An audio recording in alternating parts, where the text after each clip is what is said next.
What is going on out there, peeps?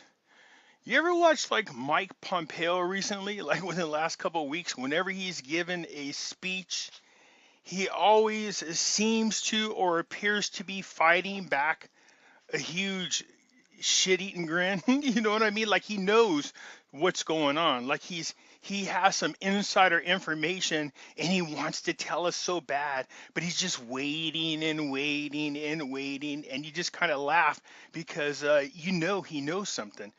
You know what I mean? Remember when they asked him, is he going to make a smooth transition? The transfer of powers, and he just laughed and said, yeah, right into Trump's second term. People lost their mind over that stuff, but he knows things. He knows stuff. So I'm wondering about something. Let's take a look at something. Before we get into there, just a quick reminder, everybody, if you're thinking about buying precious metals, give our friends over at Money Metals Exchange a consideration. The link is in the description. If you are a first-time buyer here in the United States or Puerto Rico, and you spend more than $100 on precious metals, use promo code PIMPY, P-I-M-P-Y, and get a free half ounce of silver. Can't go wrong with free 99.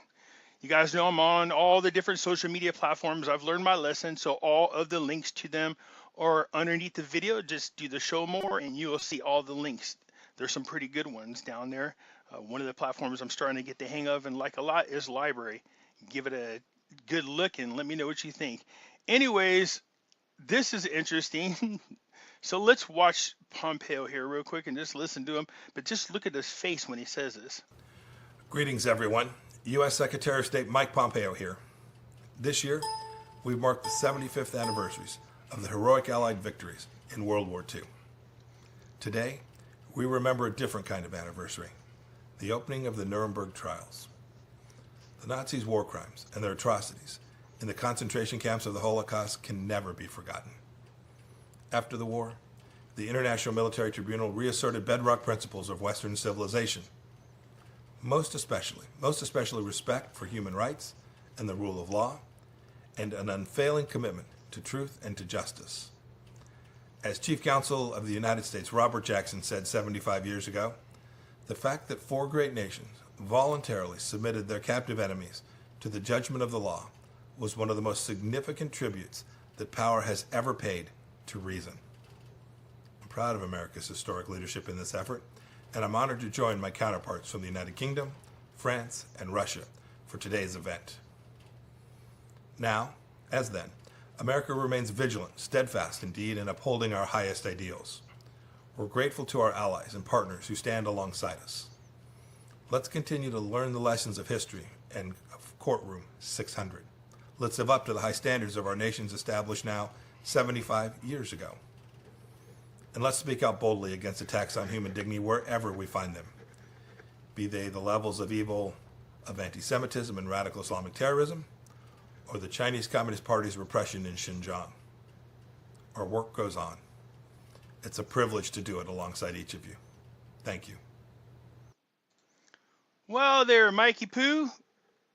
We're going to come back and Greetings, revisit this here in just a second because it's important to put things in context a little bit. So what is he talking about? Some of you guys might be a little too young here to remember or even know about this because they don't really teach you nothing or anything in school anymore. Germany marks the 75th anniversary of the landmark Nuremberg trials. So what is happening is once the war was over, a lot of the German soldiers scattered all around as many different places as possible, trying to escape prosecution for the crimes that they had committed. So people went around rounding them up. Now, let's be honest, not every nation agreed to give them up. We know that a lot of German soldiers ended up in places like Argentina and Austria, where they hid and they were protected by those governments. But for the most part, what happened is a lot of nations rounded up these particular soldiers and sent them in there to be tried. And they were tried and found guilty, and they were executed. They were executed for crimes against humanity. What they were saying, and they tried to use as an excuse, was, well, we were only following orders. That doesn't work. That's why in our military, what they tell you is you must obey all orders unless an order that is given to you, like if you can disobey an order if you believe that order endangers you or endangers others or is compromising in any way. You know what I mean? Other than that, you're supposed to follow and listen to what your superiors say. But again, if what they're saying will lead in harm's way, then you're supposed to challenge it. These officers served Hitler. They went around killing a lot of people. And before you anti people who said that the Holocaust didn't actually happen, look, again, I don't care about all that. I'm talking about this particular. So these soldiers were all brought in. They went to trial. They were found guilty, and they were executed for crimes against humanity. They were part of a much bigger picture. We saw Hitler trying to take over the world. Back then, they were pushing a new world order agenda just as well, and they used Hitler to do so. Let's go over here to Leah Dunnes. We're going to listen to her explain in detail Trump's September 12, 2018 executive order. Listen closely to the details. Rights Attorney Leah Dunnes here. I want to talk to you today a little bit about a recent declaration of a national emergency by President Trump to deal with the threat of interference in U.S. elections and how this intersects Trump's legal team's statements in the last 48 hours on the election irregularities, if you will, and what this all means taken as a whole. So recently, Donald Trump issued an executive order that I was actually not familiar with, entitled Imposing Certain Sanctions in the Event of Foreign Interference in a United States Election. In that order, he noted that people had the ability to interfere in or undermine public confidence in United States elections. These are direct quotes. This ability included, and I quote again, the unauthorized accessing of election and campaign infrastructure, which was defined to include information and communications technology, as well as systems used by or on behalf of the federal government or a state or local government in managing the election process, which specifically, if you look at the definitions of what this all sort of devolves down to, includes, and I quote again, voter registration databases, voting machines, voting tabulation equipment, and equipment for the secure transmission of election results. Trump further noted, a point I'll come back to later in this little piece, that people had the ability to interfere with elections through, quote, distribution of propaganda and disinformation, end quote. The president went on in later paragraphs of the executive order to state that the, quote, proliferation of digital devices and internet-based communications has created significant vulnerabilities and magnified the scope and intensity of the threat of foreign interference.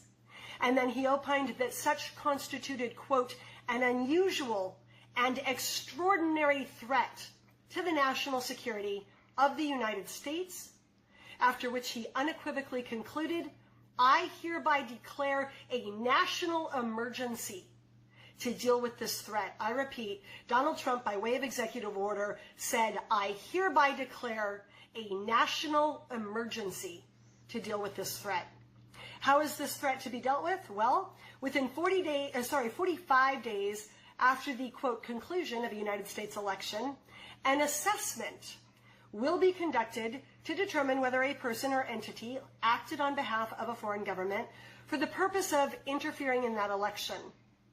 That assessment shall be delivered by, and I quote, the Director of National Intelligence to the President, as well as, quote, the Secretary of State, the Secretary of Treasury, the Secretary of Defense, the Attorney General, and the Secretary of Homeland Security. Thereafter, a report will be sent identifying the extent to which any foreign interference that targeted the election infrastructure materially affected the security or integrity of that infrastructure, or, and I quote again, the tabulation of votes, or the timely transmission of election results. and further identifying the extent to which such activities materially affected the, quote, security or integrity of the infrastructure through alteration or through straight up, quote, falsification of data. Who runs afoul of this executive order with foreign election interference in our U.S. elections? Any person who engaged in any foreign interference in a U.S. election or who was found to have materially assisted, sponsored, or provided financial, material, or technological support for that interference. What happens to these entities who did these bad deeds? All property that is in the United States or later comes within the United States or that later comes within the possession or control of any United States person is blocked. I repeat, the evildoer's property, if it is within the control of any sort of purview of the U.S., is blocked. And what that means is such property may not be, quote, transferred, paid, exported, withdrawn, or otherwise dealt in. One of the other scary paragraphs of this executive order allows the Secretary of State or the Treasury Secretary to assess, quote, whether additional sanctions against foreign persons may be appropriate, including proposed sanctions with respect to the largest business entities entities licensed or domiciled in a country whose government authorized, directed, sponsored, or supported election interference, including at least one entity from each of the following sectors: financial services, defense, energy, technology, and transportation, or, if inapplicable to that country's largest business entities, sectors of comparable strategic significance to that foreign government. Translation: it allows additional sanctions under this executive order for the United States to go in and hit any foreign country's major sectors and the major businesses in those sectors that contributed to this foul play. So I want to break this order down, and I want to break down the timing.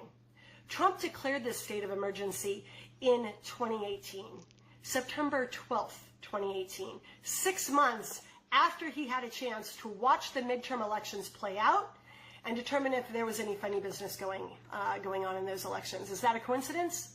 I doubt it. Moreover, this executive order is not child's play. Any lawyer who reads this order can tell you that. It directs the Director of National Intelligence to conduct a threat assessment that gets delivered to AG Barr and to Trump and to the Secretary of State and to the Secretary of Defense, who up until last week was Esper and who was let go by Trump. Again, a coincidence? I doubt it. The executive order allows you to impose sanctions on foreign entities who interfered. So let's deconstruct right now this little foreign piece, shall we? According to Bloomberg, Dominion Voting Systems is Canada's largest election system provider, and the Canada, you're now involved. Company is based in Toronto, Canada. Does that sound like a domestic company or a foreign company? Citel. Does Trudeau seem like the kind of person that would involve himself in the manipulation or, in the manipulation or the altering of our election? Yeah, he is. We all seen him take the knee to the Great Reset, and he's in trouble. According to Forbes, was founded in 2001 in Spain, and according to Wikipedia, Citel grew out of a cryptography research project at the Autonomous University of Barcelona. Inside Spain, you're now involved too. Citel's press release, again, not exactly a domestic-sounding entity, more like a foreign entity, right? In Citel's own press release, it notes that it continues receiving electoral and industry expert recognition from a variety of organizations, including a company known as Ovum. Ovum's research analyst is Nishant Shah, who lists an affiliation with Global Business Coalition. And guess what, folks? Soros. Global Business Coalition had as its founding supporter, you guessed it, George Soros. George Soros. Say goodbye to any and all assets you currently hold here in the United States. Citel's research analyst Shaw is also connected to the Acumen Foundation, on which board George Soros' daughter sits. There's an interview with Texas Congressman Louis Gohmert that if you guys haven't seen, I really suggest you watch.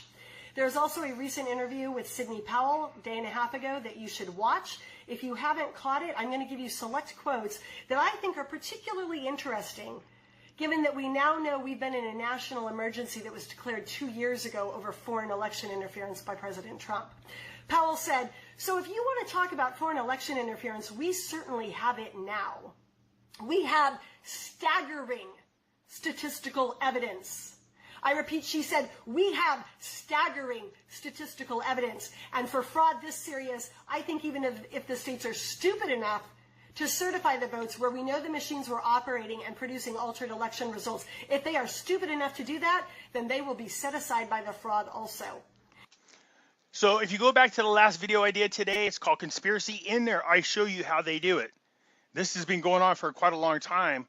Black box voting has been investigating election fraud and has had evidence and proof for decades.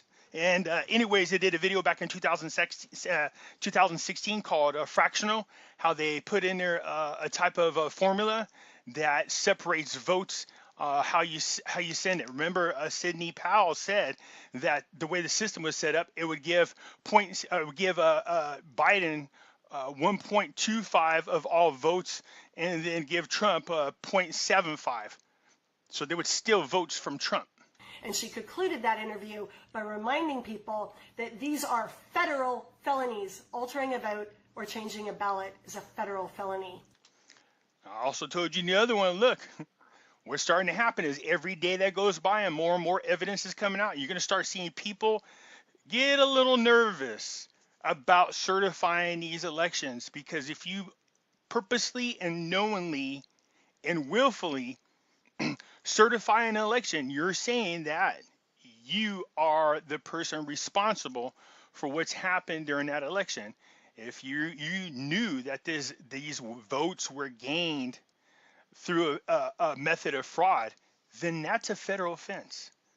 Then those individuals in there that we see on the video altering the votes, you seen that one lady was reading it off and the other one was filling it in as she read it off, those people will be charged with felony charges. You see, I know they're feeling all happy like they got away with it. No. That's why every day that goes by, the left is going insane. They know every day that goes by, there is a much greater chance that they are going to get nailed. I keep teasing, saying that Trump must have some damn time machine, because he always happens to do the right thing at the right time. And these people always walk right into this trap. Canada, it's your company that we used their products here. So you can only imagine what's going to happen. We're going to need you to cooperate with what's going on. If we find out that your leader was involved with this, yikes. Germany, we already know Merkel's involved. The day that Trump lost the election, she called up right away, thanked Biden, and then turned around and called Trump and said, "Give up, you lost," in those words. More than happy to say that. But yeah, there's a reason why Merkel has these huge tremors. She knows what's coming. They all do. Spain, their new leader, I don't think, is it the one I'm thinking of, the guy? No, I'm thinking of Italy's. I don't know who's in Spain, but they're involved. All these people are being dragged into this. So here's what Sidney Powell said in one of her interviews, just so you know. The CIA is involved, and so is other intelligence agencies.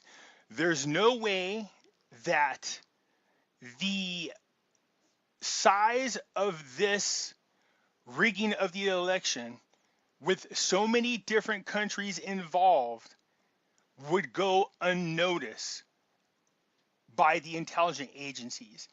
And if they allowed it, then that means they're complicit or part of what's going on. So all countries, including our Five Eyes nations, who before try to help our corrupt intelligence agencies attempt a coup against Trump and failed the first time. So you can see what's going on. We're going to get more into this here in a minute. End quote. There's also an interview by Trump attorney Lynn Wood, who is doing a substantial amount of litigation right now in Georgia to ensure the election integrity there. And he said, do I think this will be resolved by the courts? Yes. This is a quote. Yes, but I don't believe it necessarily has to be resolved by the courts before the people in this country fully recognize by the irrefutable evidence that the Joe Biden votes were fraudulent. It will be confirmed by the courts in terms of the illegality of the fraud. He went on to talk about the fact that the Georgia state election may be so alloyed at this point that it is unrecoverable, and in that case it would probably be set aside by the Georgia courts, and then the Georgia legislature would be weighing in. If you guys remember, I said if it's true, come to find out it's true. Supreme Court justices oversee certain sections of our country. As of yesterday, they were reassigned new locations. Amy Coney Barrett, Kavanaugh, Gorsuch, Alito, and I believe Thomas, as you can well imagine, were assigned all the areas where all these states are questionable when it comes to the voting that was done there. So they will be overseeing these court cases. Nice move there, President Trump. What a genius. So smile, people. He's going to win. But he set all this up now. I'm starting to see the bigger picture. We're not done. Media people, you're going to get it too. And poor Fox, you were doing such a good job, but at the last minute, you jumped into the ring to fight with the big boys and turned against our president. You'll suffer the same fate as the rest of them. She'll explain. The last thing that I want to touch on before wrapping this little piece up is something President Trump noted in the first sentence of the executive order. He said that the elections could be altered by the, quote, distribution of propaganda and disinformation.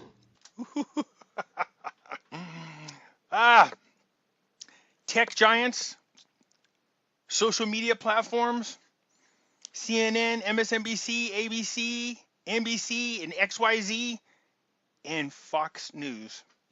And on that note, Trump's attorney Lynn Wood, coincidentally or not, stated yesterday, let me give you some really good news about CBS, ABC, NBC, CNN, oh boy, CNN, Washington Post, New York Times, The Atlantic, you name it.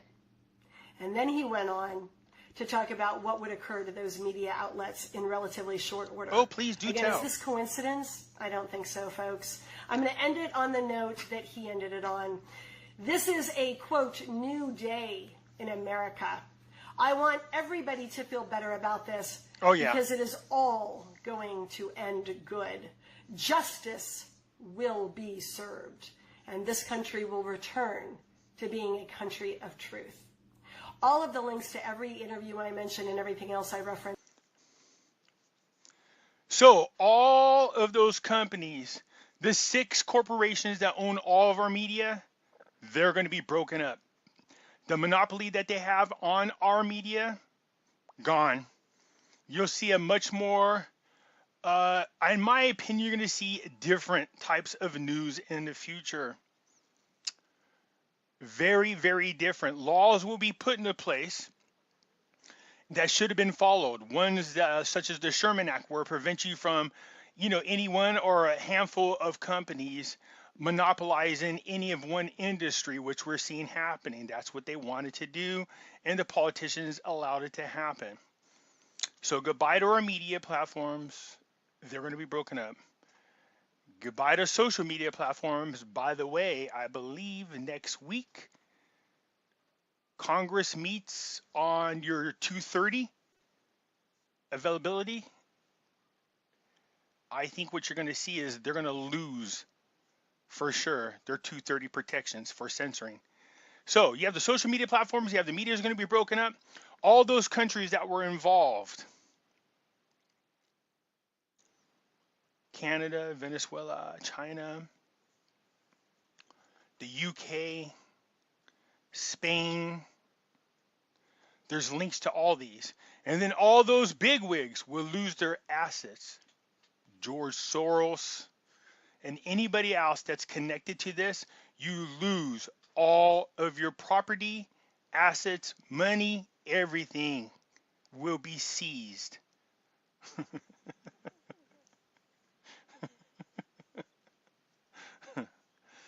Let's get back over here to Pompeo. Pompeo is very proud about this speech because, in my opinion, what he's thinking is during this trial, it took a group of nations to work together to end not just the war, which we're in now, not just to end it, but to also make sure to round up all people who should be held accountable for what took place. So I'm pretty sure that Trump has already reached out to certain world leaders. If you remember, Pompeo immediately shot out across the sea on a 7-country tour. I'm pretty sure the meeting went something like this. Cheers, as they slap glasses together and they're laughing. We told you they would fall for this.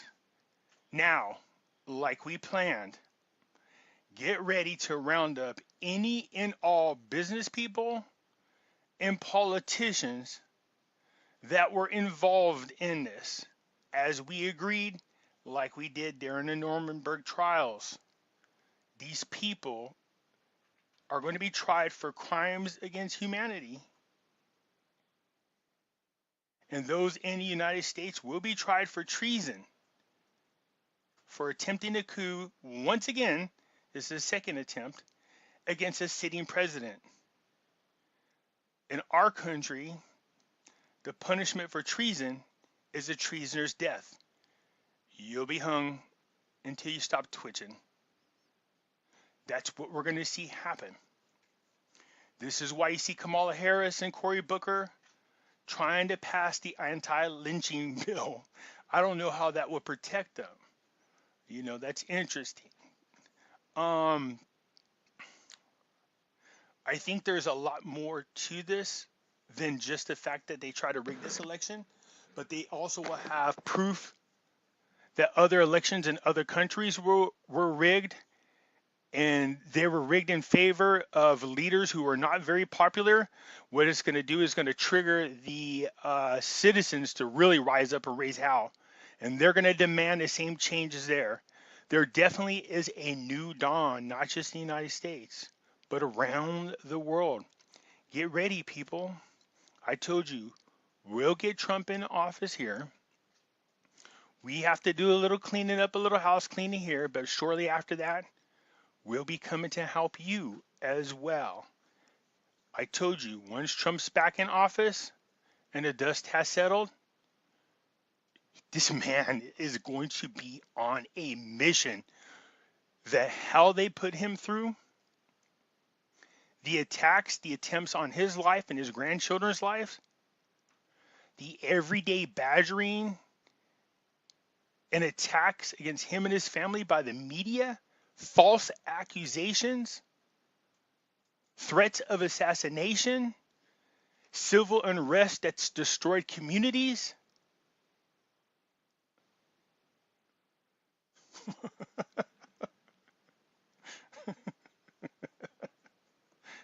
This man is going to unleash the dogs of war.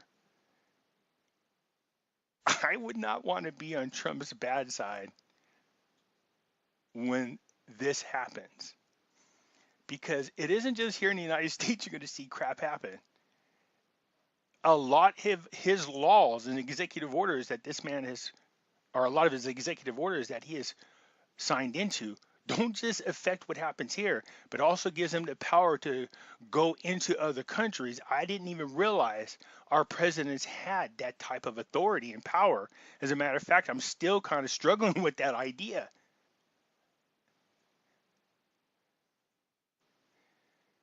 You're going to see trials like this. And a lot of these people, they can't be, and especially our own politicians, our own citizens, you see, they're not going to be able to be charged in a regular court, especially since we know a lot of our courts have been compromised. No, no, no. You see, when you do acts of treason against our country, you're stripped of your rights as a citizen and you're labeled a combatant enemy. Yeah, you know what that means? You don't go to a regular court system. You go through what's known as a military tribunal. You see, Gitmo was a tiny little prison until Trump showed up. And now, Gitmo is much, much, much more bigger. You were warned. We will be watching for years. These trials happen one after the other, and they are going to be televised across the world proudly to show the people that if you ever think about doing this again, you will suffer the same fate as these individuals here. So I don't think what is going on with the election as far as the votes are concerned, that was probably just the bait they needed to go after more serious crimes. Meanwhile, they're just stalling right now as they gather all the evidence of something that's a lot more nefarious and a lot more serious, which is a threat to our national security, and that we've been infiltrated by traitors who have funded and armed a group of so-called activists to threaten and intimidate American citizens into bowing down to their agenda.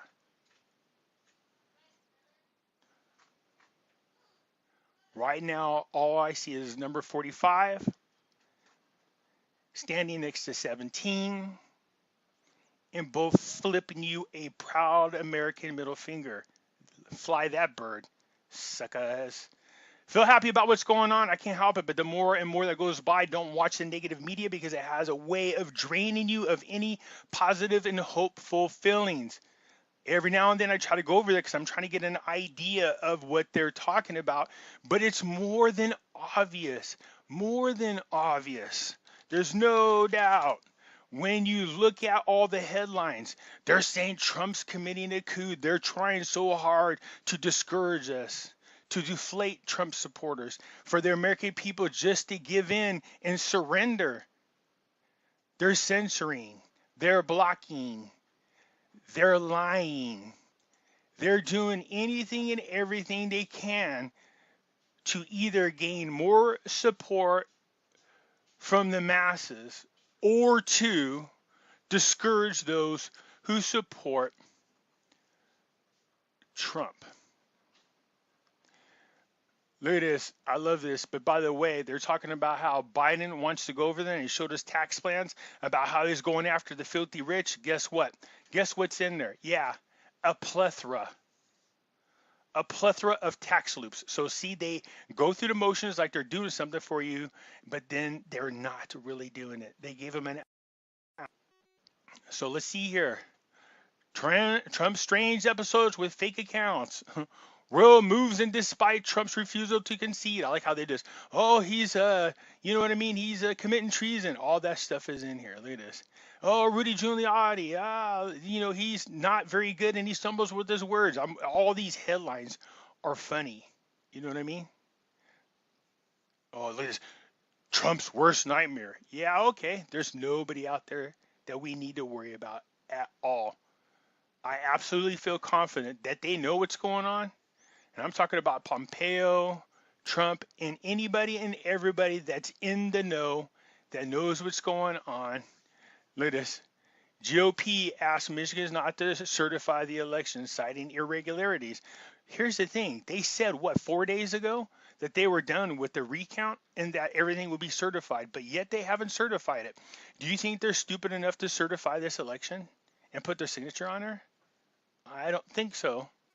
I don't think so. Anyways, you go through here and you look at the news and you look at the headlines. They're very discouraging. They make it sound like, nothing's going to work for Trump. He's on his last leg. Everything is wrong. His people have no case. But the truth is the opposite of what they're telling us. All right, you guys? So just hang tight. Stay away from the negative news. Look for positive news and you'll be okay. Man, there's going to be some big things coming up, and they're coming up real soon. All right, that's it for now. Let me know what you guys think. Hit the like button. If you're not a subscriber, please do so, because when you do, it helps out the channel, and I surely do appreciate it. And I'll catch you later.